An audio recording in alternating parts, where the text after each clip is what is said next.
Hi there. Hi, I'm Jen Rice, and I wanted to talk today about the 5 mistakes that may be holding you back, because I know I've certainly been through all 5 of these.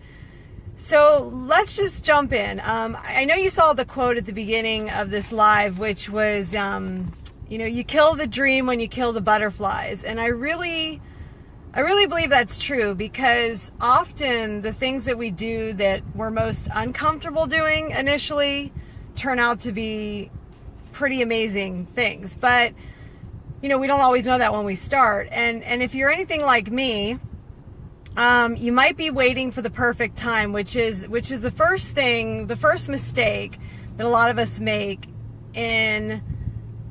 that holds us back so much, is that we're just waiting for the perfect time. We're getting ready to get ready, as my coach Ray Higdon says. So I think that, if you're always, thinking that you're going to have this perfect timing, everything's going to come together, it's going to line up in a nice row, and then you're going to get started.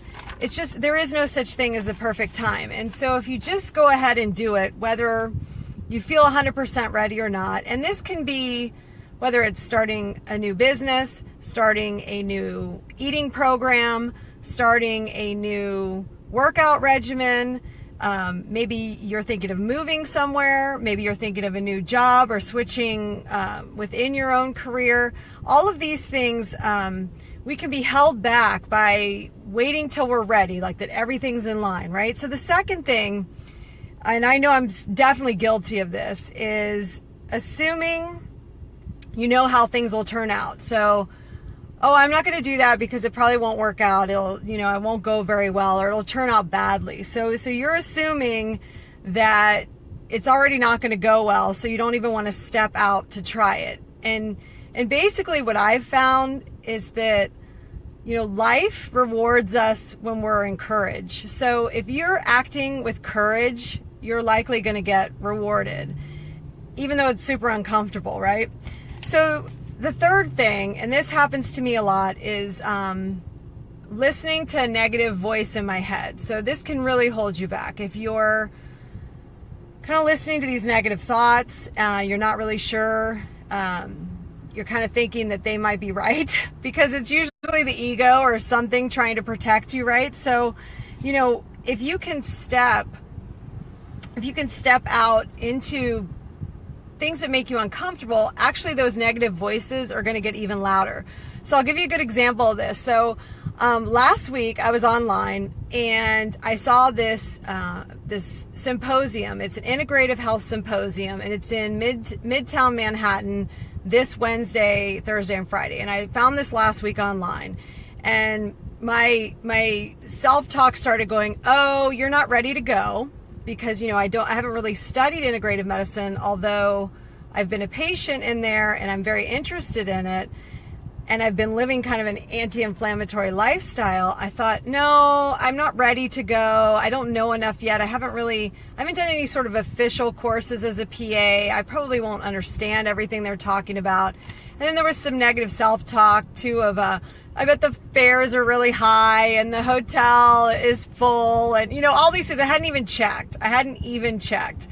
So of course I went online, I started checking some things, and I was sort of looking to see what were the flights like, where they actually weren't that bad. And no, it wasn't sold out.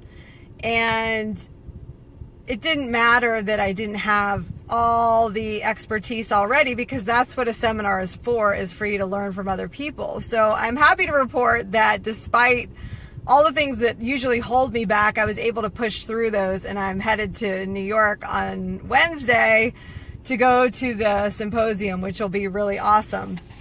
So what's the fourth thing that really holds us back? It can be money. Money, right? People that have great incomes and are wealthy, they worry about losing money or losing what they have. People who don't have a significant amount of money or income are always trying to figure out how to get more, right? So money can be something that holds us back all the time. And of course, it's going to a little bit if you let it, but there are ways that you can do the workaround with money, right? You can find different things you can do. Obviously, we want to be legal and moral about it.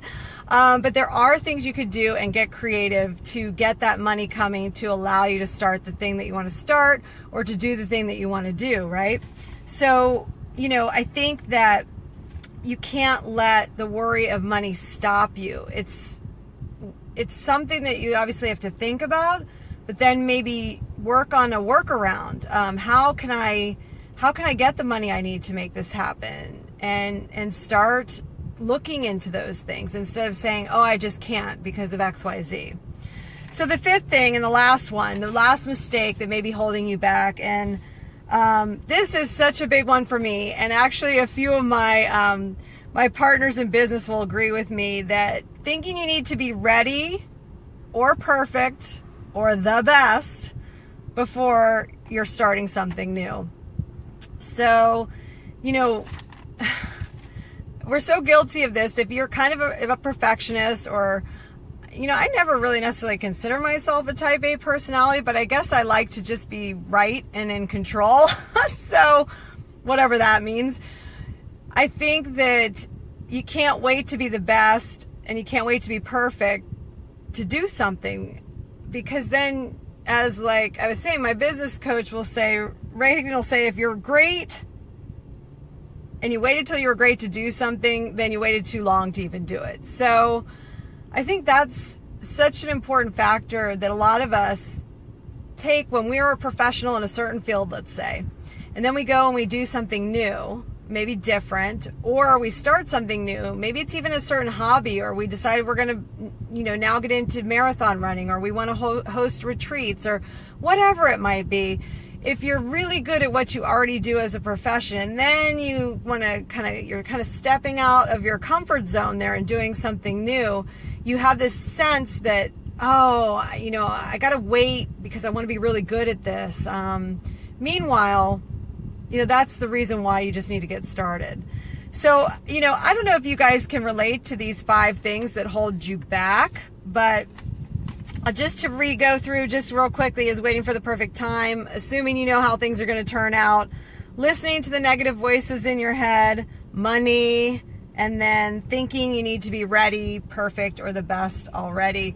If any of these resonate with you, drop a 1 below for me, and if you feel like sharing, it could be helpful to someone else, things that you've done to maybe get over these things so that you aren't held back.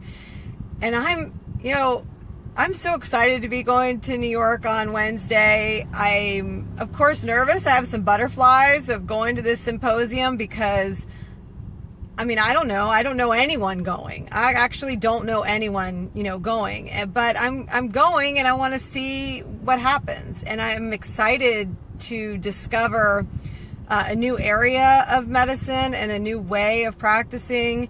And hopefully I'll come back with a lot of great information for everyone too, and begin to share that. And maybe even I'll go live up there in New York later in the week. Maybe I can find someone to do an interview with too. That would be great.